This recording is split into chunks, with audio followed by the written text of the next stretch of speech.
Right now, if the global power grid just suddenly failed, you would technically have $0. Yeah, which is a terrifying thought when you really sit with it. Right.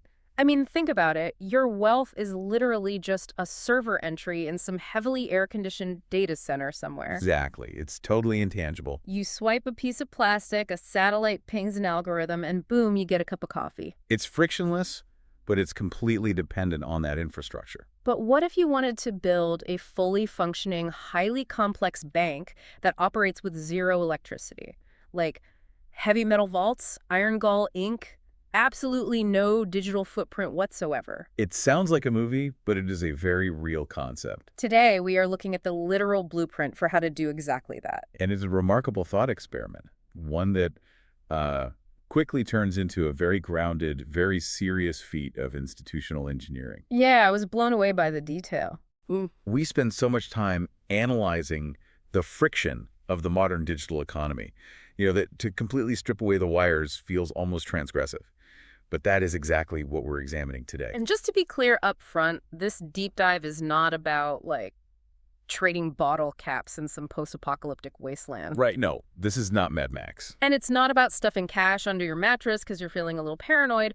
We are exploring a fascinating academic paper by Michael R. Williams titled Banks Without Wires, The Functional Anatomy, Operational Design, and Boundary Conditions of an Off-Grid Financial Institution. That's quite a title. Yeah, it is.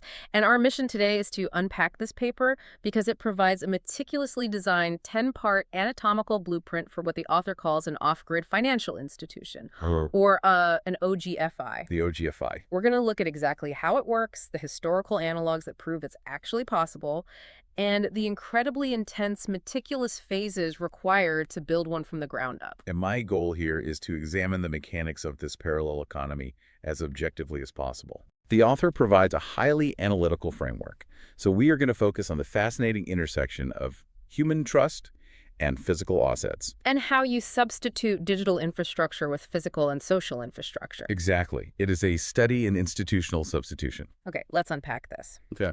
Because to understand why someone would even attempt the grueling physical labor of building a completely off-grid bank, we first have to understand what they're running away from. Or rather, what they are opting out of. Right. The paper defines the mainstream financial trajectory that we're currently on as the ABCD architecture. I want to spend some real time on this because it sets the stakes for the entire paper. Let's look at the overarching environment. What is the A? The A stands for artificial intelligence. Okay. But specifically, the application of AI to financial decisioning and gatekeeping. So who gets a loan and who doesn't? Yes, we're talking about algorithmic credit scoring, automated underwriting, compliance monitoring, and fraud detection. So it's the brain of the system. Precisely. It is incredibly efficient. But the structural consequence is that a human being is no longer the ultimate arbiter of your financial access. A black box statistical model is. Wow, yeah. It parses thousands of data points, your purchasing history, your location data, perhaps even your social network, to determine your risk profile. And you can't really argue with a server. You cannot. You can't appeal to its empathy. It's the ultimate detached manager. Yeah. I get that. I mean, AI in finance isn't exactly science fiction anymore. It's literally just the back end of my banking app. But what is the B? B stands for biometric identification. Okay. This represents the physical gateway to financial access. It's the universalization of facial recognition, fingerprint scanning, retinal scans. It's stuff we already use to unlock our phones. Exactly, but often legally paired with state-level digital identity infrastructure and intense Know Your Customer, or KYC, frameworks. So my face literally becomes my PAN number. Yes. You cannot access the financial system without biologically authenticating yourself. The paper views this as a profound shift. How so? Well, historically, you could possess wealth anonymously.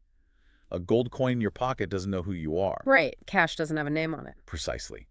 The B in the ABCD architecture tethers your biological identity to every single transaction you make. There is no unauthenticated economic action anymore. Which brings us to the C, and this is where I really need you to clarify something for me. Yeah. C is central bank digital currency, or CBDC. Yes, the CBDC. Wait, how is a CBDC different from the digital dollars that are already sitting in my checking account? If I log into my banking app right now, I see digital money. Why is the author isolating CBDCs as this unique new pillar? It is a critical distinction. The money in your commercial bank account is a liability of that specific private bank. A CBDC is a direct liability of the central bank itself, issued directly to citizens or through very tight intermediaries. Okay, but it still just looks like numbers on a screen to me. Visually, sure, but the mechanical difference that matters for this paper is programmability. Programmability, Right. meaning the money itself has like code in it. Yes, exactly. A CBDC can be programmed with specific conditions. It can be designed to expire on a certain date to force consumer spending and stimulate the economy. Wait, seriously, so my money could just delete itself if I don't spend it by Friday? Theoretically, yes. Wow. Or it can be geographically ring-fenced, meaning it only works within your city limits. Oh, wow. Or it can be restricted from purchasing certain goods. Say, if a carbon allowance policy is tied to your wallet, the money literally will not execute a transaction for gasoline once you hit your limit. That is wild. Furthermore, it is entirely revocable by a central authority at the push of a button. Okay, so it's not just digital money, it's conditional money. It's money with literal strings attached by the issuer. That's a great way to put it. And I imagine the D ties all of this together. Exactly. D is digital surveillance. This is the integrated control and compliance layer that links the AI, the biometrics, and the programmable CBDC together. So they can see everything. Total integrated traceability of economic life. Every transaction is monitored, recorded, checked against compliance rules in real time, and stored permanently. So A, B, C, D, artificial intelligence, biometrics, central bank digital currencies, and digital surveillance. That is the architecture. If we put this all together, it is like living in a hyper-luxury smart home. The doors lock and unlock based on your facial recognition, the thermostat knows when you're cold before you do, and the fridge automatically orders milk using conditional money. It's undeniably frictionless and very convenient. But if you don't want to live in that smart home, you can't just sleep out in the woods forever. You need to build a cabin. You do. And the paper introduces the people who want to build this financial cabin as the resistant remnant. So who are these people? Are we talking about folks in tinfoil hats living in bunkers? What's fascinating here is how the paper treats this resistant remnant. It explicitly adopts an impartial, almost clinical framing. Okay. It does not judge them, nor does it pathologize them. This population is highly heterogeneous. Meaning they don't all agree with each other on politics or religion? Not at all. The resistant remnant includes cypherpunks and digital privacy advocates who object to surveillance on ideological grounds. Right. The tech crowd. Yes, but it also includes sovereign individual practitioners, hard money advocates who distrust fiat currency, certain faith-based and communitarian groups who want local autonomy. Oh, like religious communes? Exactly. Solidarity economy networks, and finally, people who are simply frictionally excluded. The unbanked and the debanked, who cannot meet the strict KYC biometrics of the mainstream system. So they might have vastly different worldviews, like a privacy-obsessed tech libertarian and a member of a strict religious commune might have nothing in common culturally, but they share this common operational problem. They decline participation in the ABCD system. Precisely. And the author accepts the ABCD architecture as the dominant direction of travel. So the paper isn't trying to stop it. No, the paper isn't a manifesto saying ABCD is evil and must be destroyed. It poses a purely institutional engineering question. If a population refuses this highly centralized, highly efficient digital system, what institutional vehicles will they construct to survive economically? Because, as you noted, you cannot just sleep in the woods. You still have to buy groceries, save for the future, borrow money. Right. Your need to conduct daily financial life doesn't just evaporate because you opted out of the digital grid. So what does the financial cabin look like? If the ABCD architecture is the environment forcing this population out, what are the core design principles of the structure they must build to survive?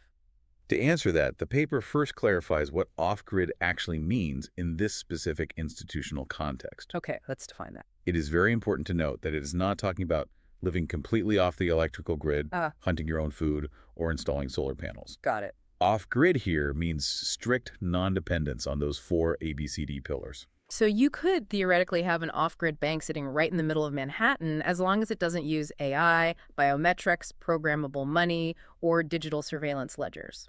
Theoretically, yes, though the physical boundary conditions make rural or suburban areas more likely, which we will get to later. Fair enough.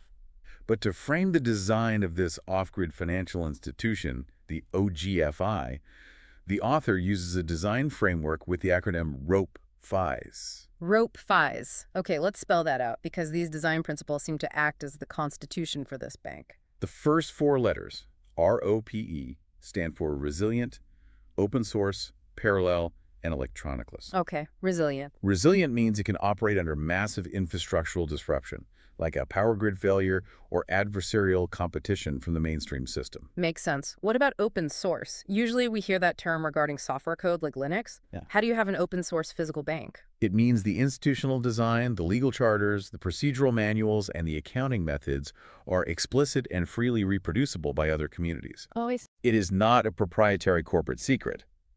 If a community in Ohio builds a successful OGFI, a community in Texas should be able to download or copy their exact blueprint and build their own. I love that. Releasing the blueprints for the cabin so anyone can build it. Then we have parallel. Parallel means it coexists alongside the mainstream system without trying to overthrow it or monopolize everything. It is an exit option, not a revolution. Okay. And electronicless means exactly what it sounds like. It must be able to function continuously without power, telecommunications, or computing infrastructure. So if someone cuts the fiber optic cables to the town, the bank must still be able to open its doors and clear transactions. Exactly. Which implies an immense amount of physical paper and metal. Yeah. And what about the FISCIs part of the acronym? FIS stands for financial, economic, interoperable, and systemic. Let's break those down. Financial means it actually performs real banking functions. It takes deposits, makes loans, clears payments. It is not just a glorified safety deposit box. Right, it's an active institution. Economic means it actively supports local, tangible economic activity. Interoperable is next, and that seems critical. It is. Interoperable means it can settle transactions with other neighboring OGFIs. If an off-grid bank cannot talk to another off-grid bank, you just have an isolated island and trade dies. You're just a locked vault in the woods. Exactly. And finally, systemic. This is perhaps the most important word in the entire paper. Systemic. This is not ad hoc barter. This is not your neighbor trading you a chicken for a haircut. It is governed by rigorous, explicit institutional procedure. It is a system. But the paper makes a really interesting point that building the system isn't black and white. It introduces this concept of off-grid fidelity. What is that? Off-grid fidelity is presented as a continuum, scored from 0 to 1. Okay. A score of 0 means you are fully integrated into the ABCD architecture. A score of 1 means you are fully, completely independent of it. I'm looking at this from the perspective of an everyday user. A completely 1.0 fidelity score sounds like absolute grueling misery. It is certainly not easy. I mean, you are trading the frictionlessness of tapping your phone at the grocery store for a completely manual, paper and metal-based reality. How do they actually replace the things a normal bank does for you? Because a bank isn't just a vault. A bank does a dozen different things seamlessly in the background of our lives. If we connect this to the bigger picture, that is the core analytical contribution of this paper.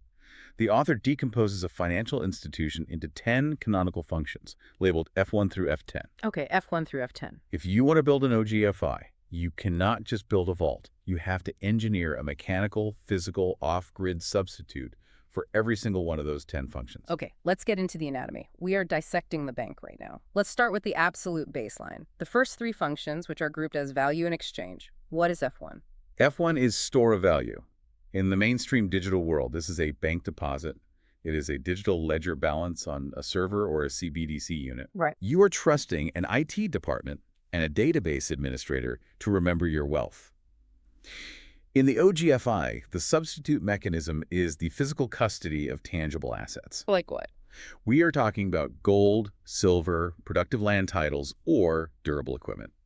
You deposit the physical asset, and the institution issues you a paper warehouse receipt or a certificate. Here's where it gets really interesting because it's basically a coat check at a nightclub. A code check. Yeah, think about it. You walk into the club, you hand them your physical coat, which in this case is a bar of silver, and they hand you a small paper ticket. That paper ticket is a receipt. Now, you could theoretically walk up to someone else in the club and trade that ticket for a drink.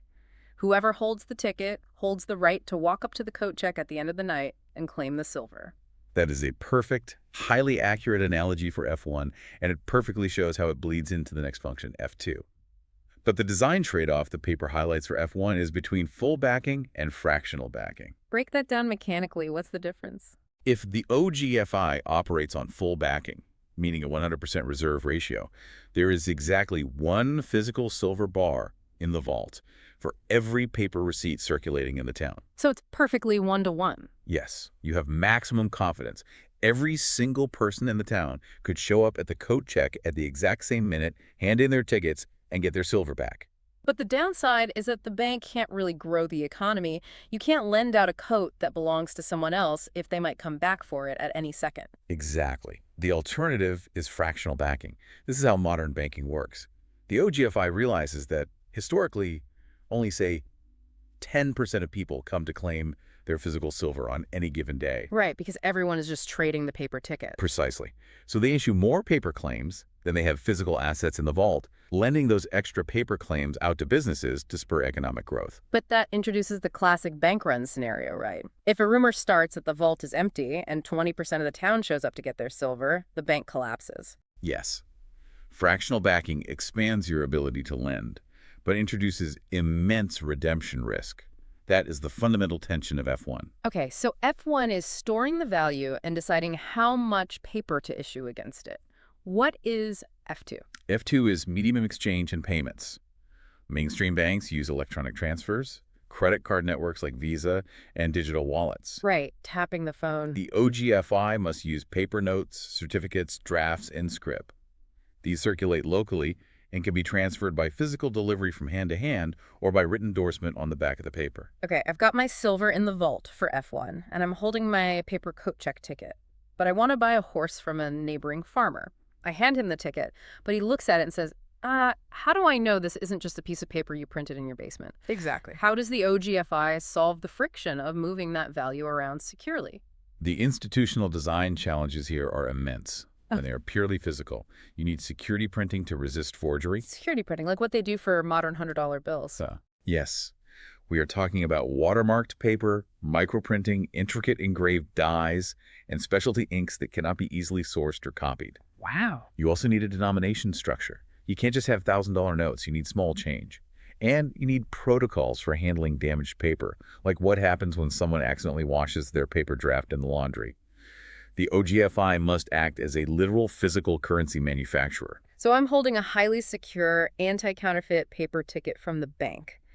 Now we hit F3, which is the unit of account. This is where it gets incredibly tricky for me. It is arguably one of the hardest problems. Right now, everything in my life is priced in dollars. If we are completely off-grid, what are we pricing things in? F3 is exactly that. Yeah. The numeraire, what is a cup of coffee actually worth? How do you write the price on a menu? The paper outlines a few options for the OGFI designer. What's the first one? You could use a physical weight of a precious metal, like saying a coffee costs 1 gram of silver. This is the classical specie anchor. Which sounds stable, but I imagine it has massive drawbacks. It does. It is very stable over long historical horizons. But its vulnerability is that the daily purchasing power can be highly volatile against daily consumption goods like food. Right, because if a massive new silver mine is discovered in another country, or if global industrial demand for silver suddenly drops, the price of a coffee in silver grams swings wildly in your town, even though the coffee beans and the barista's labor haven't changed at all. Correct. You essentially import global commodity volatility into your local coffee shop. That sounds exhausting for a small business. What's the next option? Another option for F3 is a basket of commodities, saying a unit of account is equal to, say, a pound of wheat, a gallon of fuel, and an ounce of salt. Okay, that sounds more grounded. It is incredibly stable against daily consumption, but operationally, it is very complex to track and price on paper every single day. Yeah, calculating that math in your head to buy a sandwich sounds terrible. What about pricing things in time? That is the third option, Yeah. labor time. Pricing things in hours of work. The menu says a coffee costs 6 minutes of labor. This is highly intuitive and very equitable in theory, but it is deeply vulnerable to disputes about the quality of labor. Oh, I can see the chaos here. Imagine trying to price a loaf of bread in hours of carpentry. Right. The baker says, this bread costs 1 hour of your labor. But an hour of a master carpenter's time produces a beautiful chair, while an hour of my carpentry produces, like, a pile of splintered wood. The subjectivity of labor quality would cause endless arguments. Exactly. Labor time as a unit of account typically only works in very small, tight-knit communities where everyone knows the exact quality of everyone else's work. And the final option for F3 is just using the mainstream fiat currency reference rate, right? Just saying this costs $5, but we'll settle it in silver. You could, but the paper notes that defeats the ideological purpose if the fiat currency itself becomes completely tied to the ABCD architecture and you are actively trying to escape it. Right, because then the central bank still controls your local prices. Precisely. The unit of account remains a persistent, unsolved friction point for many off-grid systems. Okay, so a coat check is great for storage, and we figured out how to hand the tickets around securely, and we somehow agreed on what a coffee costs. But a real bank doesn't just sit on your money. The engine of finance is lending. Yes. That is how businesses start and homes are bought. How do you underwrite a loan without an AI credit score? This brings us to the next cluster in the anatomy: trust, credit, and risk, which covers functions F4 through F7. Let's look at F4. Credit creation and lending. Think about your own mortgage right now. An algorithm approved you in seconds. How does this work off the grid? F4 is perhaps the most intellectually demanding part of the off-grid transition. In the mainstream, artificial intelligence and giant credit bureaus handle F4. They aggregate vast amounts of data to assess your risk instantly. Without that data, what does the OGFI do? The OGFI has to rely on older, deeply human mechanisms to solve an economic concept known as the lemons problem. George Akerlof's lemons problem. I know the paper mentions this, and it references Joseph Stiglitz and Andrew Weiss regarding asymmetric information. And translate this into plain English for me. What is the lemons problem in lending?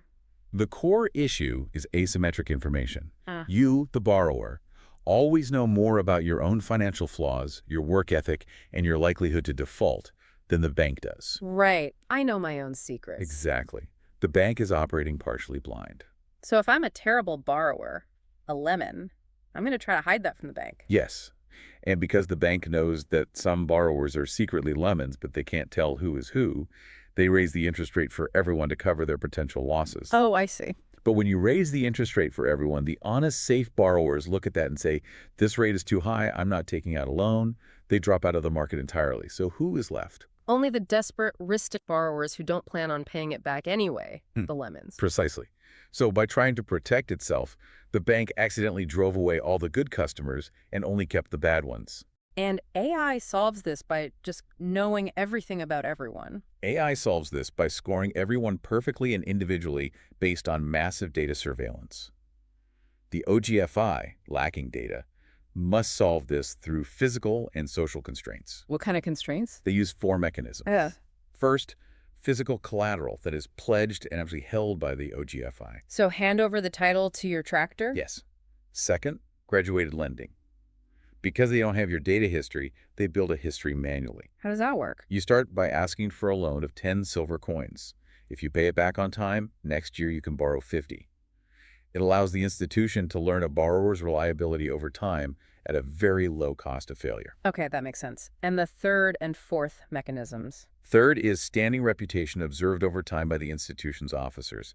And fourth is group lending. Group lending. Like if I default on my loan, my friends have to pay it. Yes, it is a mechanism where a small group of borrowers, say 5 local business owners, are jointly and severally liable for one another's repayments. If one defaults, the other 4 are legally and reputationally bound to cover the shortfall, or none of them can ever borrow again. I have to push back hard on this. That sounds like a dystopian nightmare.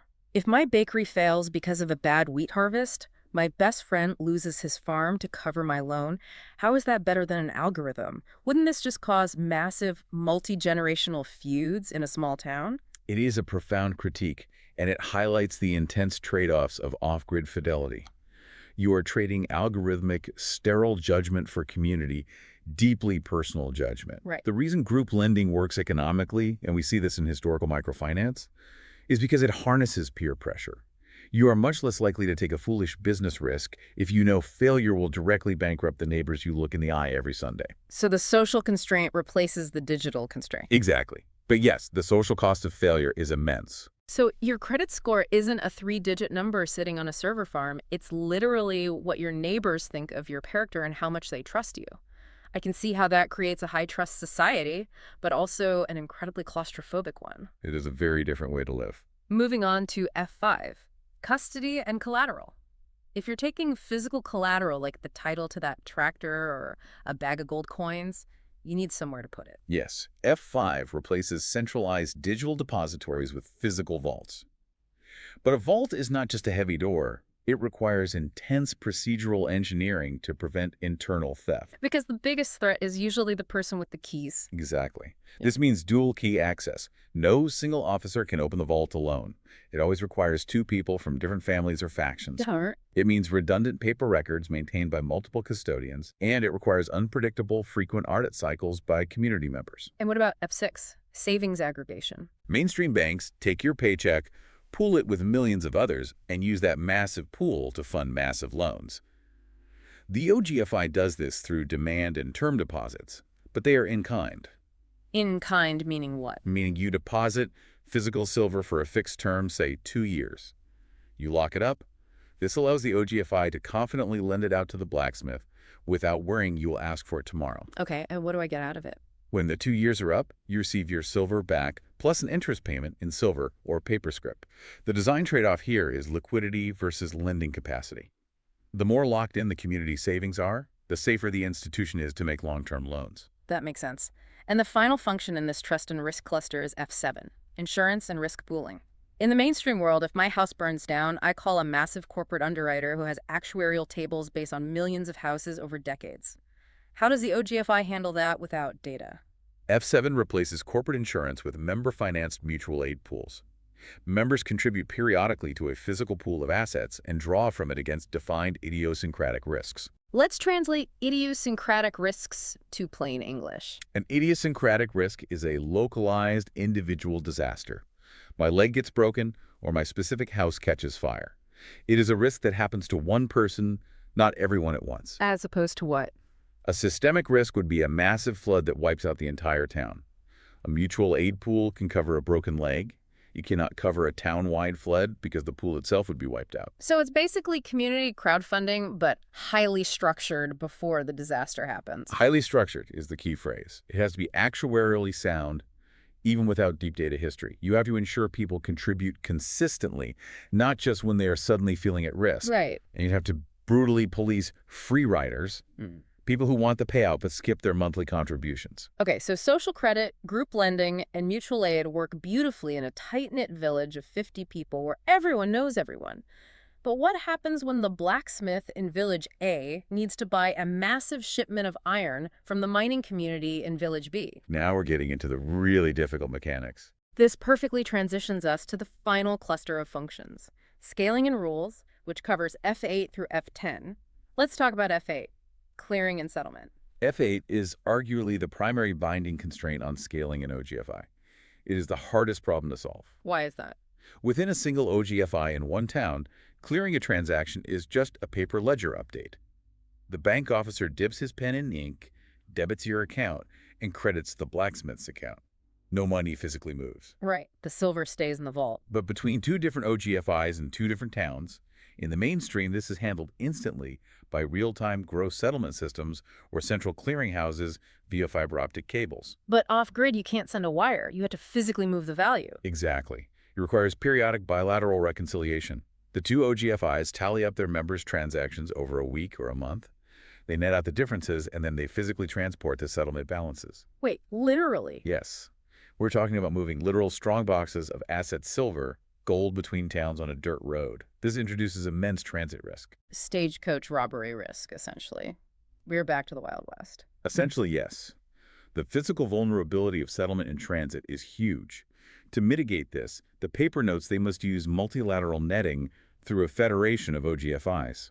Walk me through the mechanics of multilateral netting. How does it minimize the stagecoach robberies? Imagine you have 10 different towns, each with their own OGFI. Throughout the month, citizens of these 10 towns conduct 1,000 different transactions with each other. If they settled bilaterally, you would have strong boxes crisscrossing the roads between all 10 towns constantly. A logistical nightmare and prime targets for thieves. Right, but with multilateral netting, all 10 OGFIs send their paper ledgers to a central, heavily guarded clearinghouse at the end of the month. The clearinghouse tallies every single transaction across all 10 towns. Okay, so they put all the math in one place. Exactly, and they cancel out the debts against each other. Town A owes Town B, but Town B owes Town C, and Town C owes Town A. When you do the math, 99% of the debts cancel each other out. Ah, So instead of moving 1,000 strong boxes, the clearinghouse calculates the exact net difference, and maybe only 2 strong boxes need to physically move to settle the balance for the entire region for the month. Precisely. It minimizes the physical movement of assets by maximizing the mathematical cancellation of debts. But crucially, it requires a profoundly high level of trust and organizational architecture at the federation level. And speaking of trust breaking down, F9 is dispute resolution. Let's say I sign a paper contract with a supplier in Town B, and he takes my silver but delivers rotten lumber. A classic breach of contract. Right. In the mainstream world, I sue him in state court. But the paper points out that if you go to the state court, you might trigger the digital surveillance layer you are actively trying to avoid. Your off-grid transaction is suddenly entered into public digital records. How do you handle a breach of contract without a state judge? F9 relies on internal arbitration panels. The evidence handling is entirely paper-based, requiring signed and witnessed documents with physical seals. The panel of community elders or elected officials reviews the paper trail. Okay, but as you noted, the OGFI has no state power. It cannot garnish wages. It cannot send police to kick down the supplier's door. Its only enforcement mechanism is its legitimacy within the community. Correct. So if a deal goes sour and the arbitration panel rules against you, you can't be sued in a traditional sense. What stops a bad actor from just laughing and walking away? The ultimate punishment is effectively financial excommunication, reputational exile. Wow. If the panel rules against you and you refuse to make restitution, the OGFI keeps whatever collateral you pledged, and they publicly expel you from the economic life of the community. No one will lend to you, no one will accept your paper notes, no one will trade with you. You become a financial ghost in your own town. Yes, reputational sanctions are brutal, but they only work if the institution maintains absolute moral legitimacy. If the community feels the arbitration channel is corrupt, they will ignore the exile order and keep trading with you, and the institution's power evaporates. This raises the question of who runs this thing, which is F10. Governance. How do you prevent the bank manager from becoming a tyrant? F10 prevents what the paper calls officer capture, where a small group of insiders takes over the bank for their own personal gain. Because there's no FDIC looking over their shoulder. Exactly. Without state regulators, the OGFI relies on rigid written charters, strict officer succession protocols so power rotates, and independent audit committees made up of ordinary community members who randomly inspect the vault and the ledgers. Okay, so we've mapped the anatomy. We have explored the 10 canonical functions. But here is the massive elephant in the room that we keep bumping into. You can't put a digital dollar in a physical vault. You have to back these 10 functions with actual physical stuff. This brings us to section 6 of the paper, the asset-to-function matrix. What actually backs the bank? The author examines 6 tangible asset classes and scores them against the 10 functions to see what works best. The 6 classes are precious metals, productive land, storable commodities, durable equipment, livestock, and labor time. Let's run through them. Metals like gold and silver. Metals score very strongly across almost everything. They are durable, portable, dense in value, and internationally recognized. You can put them in a vault for F1, and you can physically move them for F8. What's their weakness? Their only real weakness is in F6, savings aggregation for tiny amounts because of divisibility limits. Right, you can't easily shave off a microscopic sliver of a silver coin to buy a single egg without massive friction and losing metal dust. What about productive land? Land is excellent for F1, store of value, and F5, collateral. A farmer can pledge the title to his acreage to get a massive loan. But land is absolutely terrible for F2 payments because it is entirely immobile. Obviously. You cannot hand someone an acre of land at a checkout counter to buy boots. What about storable commodities like grain, fuel, or salt? They score moderately. They are bulky but locally indispensable. However, their usefulness depends heavily on the local economic context. A silo full of grain is great collateral in a rural farming region, but a vault full of wheat is practically useless for a bank operating in a dense urban environment. And it goes bad. Furthermore, yes, they degrade over time. Grain rots. Durable equipment, like tools and machinery. I made a joke earlier about trying to buy groceries with a tractor. Exactly. It's productive wealth, but highly illiquid. It's fantastic collateral for a loan because the bank knows you need your tractor to make a living, so you will definitely pay the loan back to keep it. But it is useless as a medium of exchange. Yeah, and livestock. Livestock is similar. A herd of cattle is self-reproducing wealth. It literally grows, but it carries the risk of disease, requires constant maintenance, and can literally walk away. And the last one, labor time, which we touched on earlier. Labor time scores strongly for F7, mutual aid contributions. You can contribute 5 hours of roofing repair to the insurance pool instead of silver. But labor time cannot be stored in a vault for F1. You cannot save up yesterday's unspent labor. So what's the grand takeaway from this matrix? Because it seems like everything has a fatal flaw.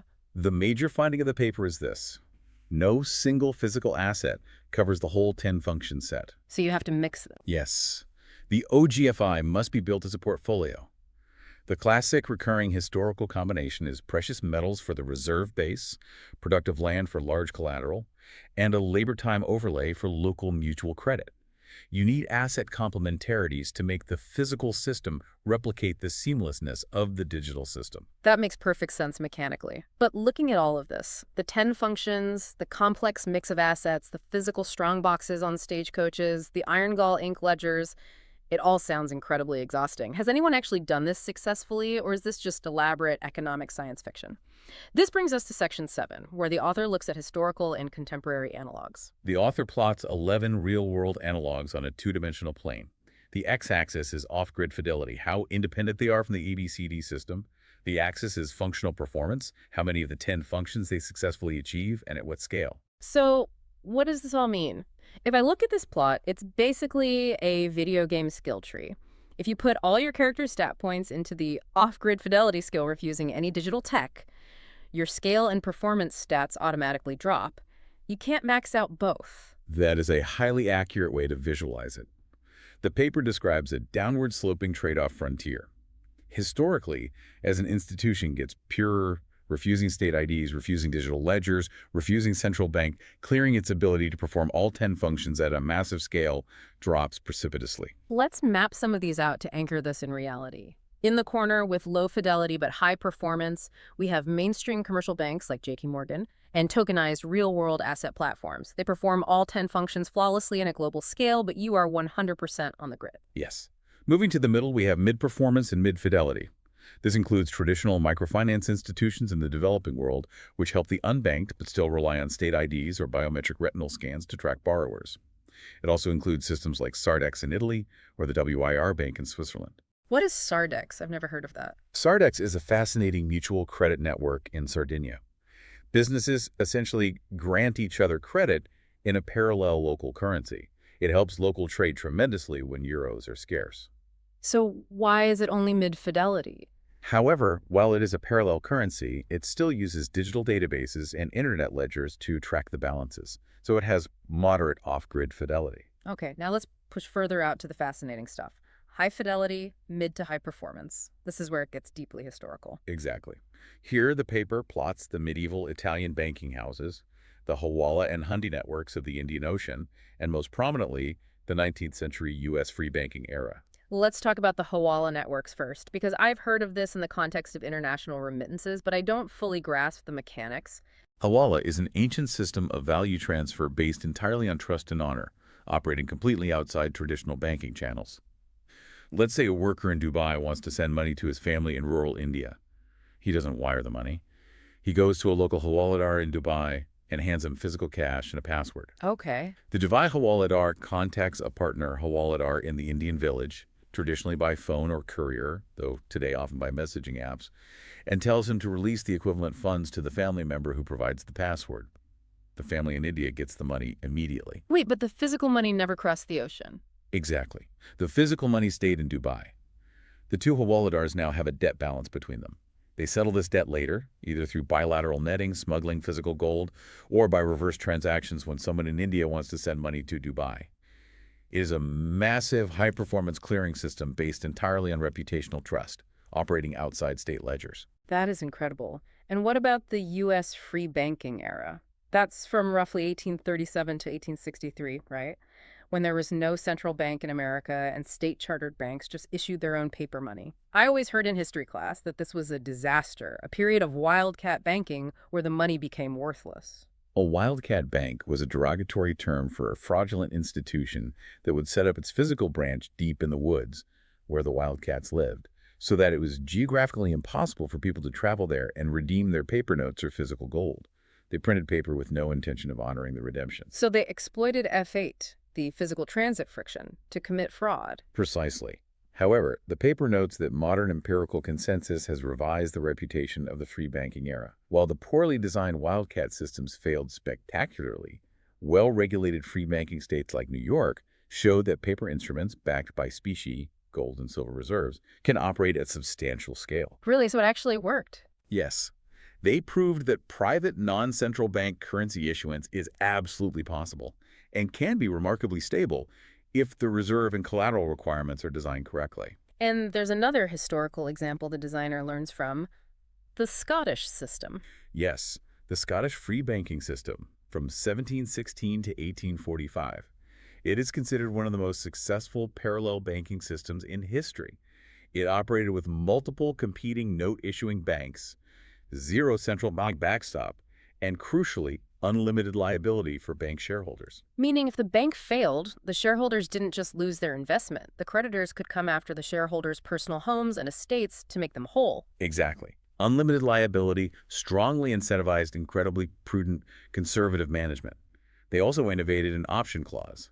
What is that? During a panic, if everyone rushed the bank to get their gold, the bank could invoke an option clause written on the paper note itself, which allowed the bank to legally defer redemption for 6 months. In exchange for making the customer wait, the bank paid a defined penalty interest rate. That's clever. It was a built-in circuit breaker to stop bank runs without requiring a government bailout. These historical templates, unlimited liability, option clauses, trust-based clearing are the specific tools the OGFI designer draws upon. Okay, so what is in the absolute highest fidelity, lowest performance corner of the chart, where we are 100% off the grid but sacrificing a lot of function? These are systems like L8s, local exchange trading systems, time banks where people trade hours of chores, the Argentine Club de Truc that sprang up to facilitate survival barter after their 2001 economic collapse, and West African RSK's rotating savings and credit associations. A ROS-KA is where a group of women all pitch in $10 a week, and each week a different woman gets the whole pot to buy a sewing machine or start a business, right? Exactly. They are brilliant, fully off-grid systems. But they usually only perform 1 or 2 of the 10 functions, like small savings aggregation, and they rarely scale beyond a single neighborhood. So the grand ambition of the OGFI designer is to somehow push that trade-off boundary outward, to take the pristine, off-grid fidelity of a West African RSCA and combine it with the massive scale and high performance of the U.S. free banking era. But to push that boundary, you have to actually build the thing in the real world. What is the absolute bare minimum required to start an off-grid bank tomorrow? Let's dive into Section 8, Building the Bank. The paper lays out the specifications for a minimum viable institution. It is staggeringly precise. You need 1 founder acting as the principal officer. You need 2 additional community members to act as the audit committee and the dispute resolution panel. So 3 people total, that's the seed. At minimum, yes. For capital, you need a physical reserve of precious metals, predominantly silver with a smaller gold allocation, sufficient to fully back the initial paper issuance, so confidence is absolute. And for the paper currency itself, you can't just use a laser printer. You absolutely cannot. You need to issue paper notes in 3 distinct denominations, small, medium, and large. To prevent counterfeiting by your own neighbors, you need a literal letterpress or platen press, security feature dies, physical seals, watermarked paper stock, and specialty inks. I am continually amazed by this requirement of a literal printing press and specialty inks. It is like stepping into a time machine to build the future. You are intentionally going back to Gutenberg to escape the AI algorithm. What about the record keeping? The records are the nervous system of the bank.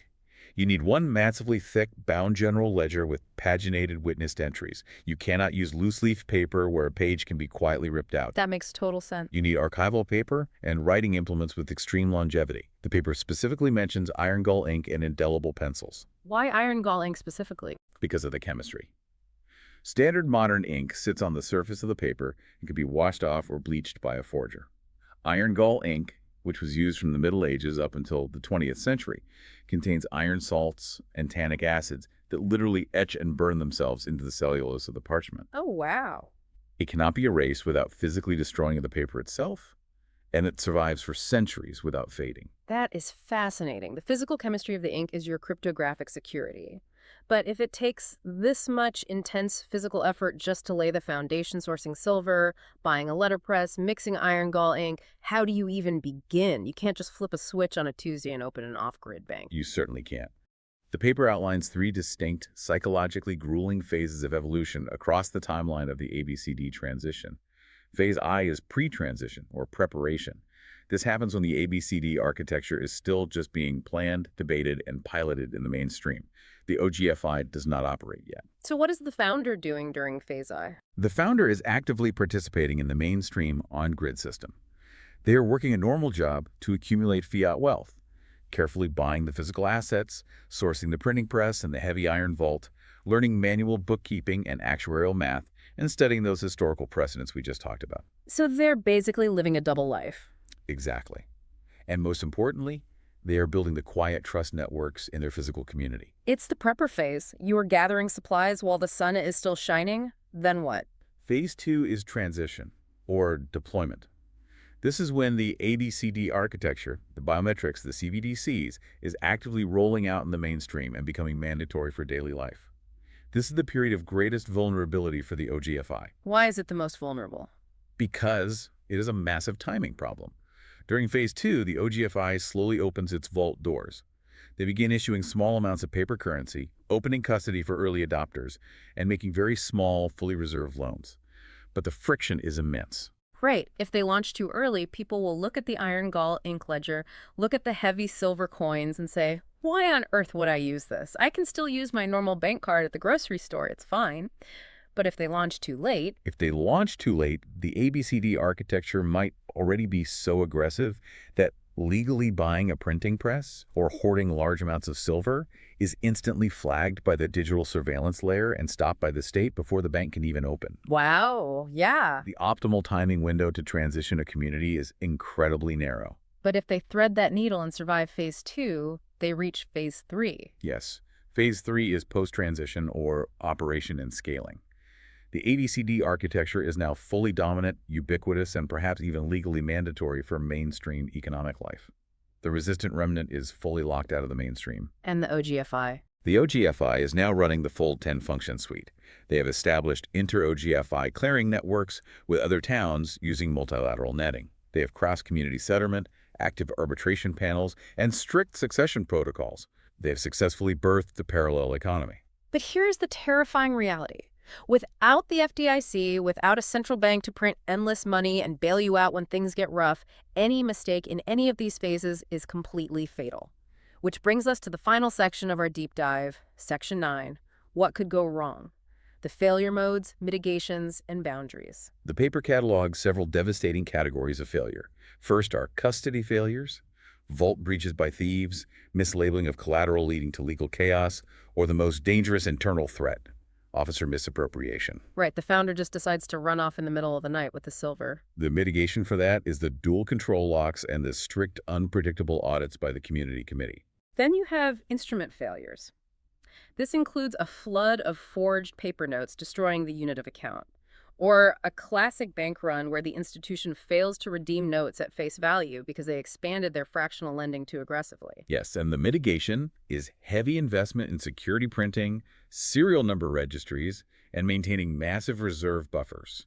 Then there are personnel failures. The founder gets hit by a bus or dies of old age, and literally no one else knows how to read the complex iron gall ledger system. The mitigation there is charter-mandated succession training, forcing the founder to take on apprentices early on. But the category that really caught my eye, the one that feels the most relevant, is the final category, existential failures. Yes, loss of community legitimacy is one. If the town loses faith in the arbitration panel, the bank dies. Adversarial action by the state is another if the government simply outlaws owning a letterpress. But the most insidious threat, historically speaking, is absorption and hybridization. This is the slow, quiet creep of convenience. Walk me through how absorption kills an off-grid bank. It happens when a parallel system becomes too successful. Let's say an OGFI survives and grows to serve 10,000 people across a county. Managing that much physical paper and metal becomes exhausting. I can imagine. The mainstream regulatory apparatus notices this large pool of capital. They approach the OGFI's leaders and offer accommodations. Hmm. Look, if you just adopt this digital clearing system for your intertown settlements, or if you just register as a formal credit union and scan some IDs, we'll give you federal deposit insurance. Your customers will be much safer. And the customers themselves start complaining. The community says, hey, lugging the silver around is annoying. Can't we just make an app for the local script? It would be so much easier. Right. And historically, the leadership of parallel institutions almost always accepts these accommodations to scale. But in doing so, they lose their off-grid fidelity. They integrate with the surveillance layer. They compromise the very principles that motivated their grueling creation. They simply become another node in the mainstream digital grid. They become the very thing that were designed to escape. Exactly. This raises an important question for the designer. How do you scale the institution without losing its soul? The paper suggests federation, right? Scaling out, not up. Creating a massive network of small, independent, local OGFIs that clear with each other, rather than building one giant, centralized off-grid bank that becomes a target for absorption. That is the proposed solution. But the author concludes by firmly stating that we must recognize physical and political boundary conditions, and OGFI cannot just exist anywhere by sheer willpower. What are the hard boundaries? First, it requires a geographically stable community. You cannot build this in a city of transient digital nomads who move every 6 months because reputational credit takes years to build and evaluate. Second, it requires access to the physical technologies. You need a physical supply chain for archival paper, iron salts, and heavy metals.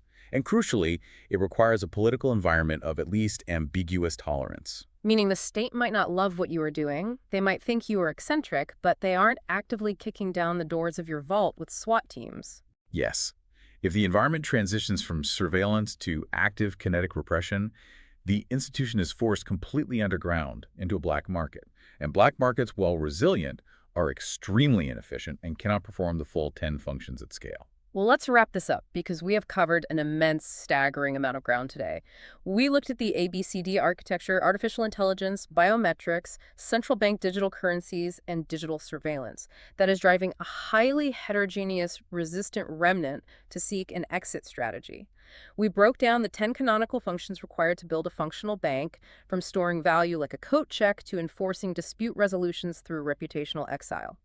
We examine the physical assets needed, diving deep into the historical analogs like the U.S. free banking era and Hawala networks, and we trace the intense manual labor required to build a minimum viable off-grid bank using printing presses and iron gall ink. It is a remarkable piece of institutional architecture.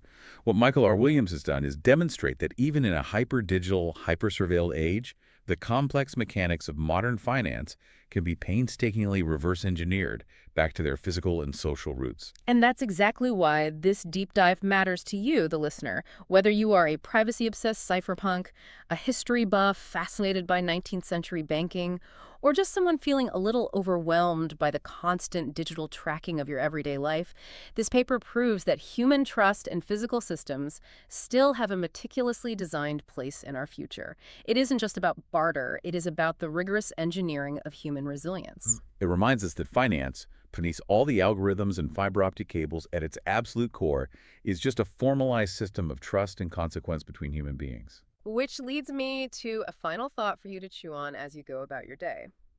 The paper highlights over and over that a true off-grid bank relies almost entirely on the standing reputation of its members within a tight-knit physical community. If the digital grid went down tomorrow permanently and your financial worth was no longer a number on a glowing screen, but was entirely based on what your physical neighbors thought of your character, your reliability, and your honesty, how wealthy would you actually be? Thank you for diving deep with us today. Keep questioning, keep learning, and we'll catch you next time.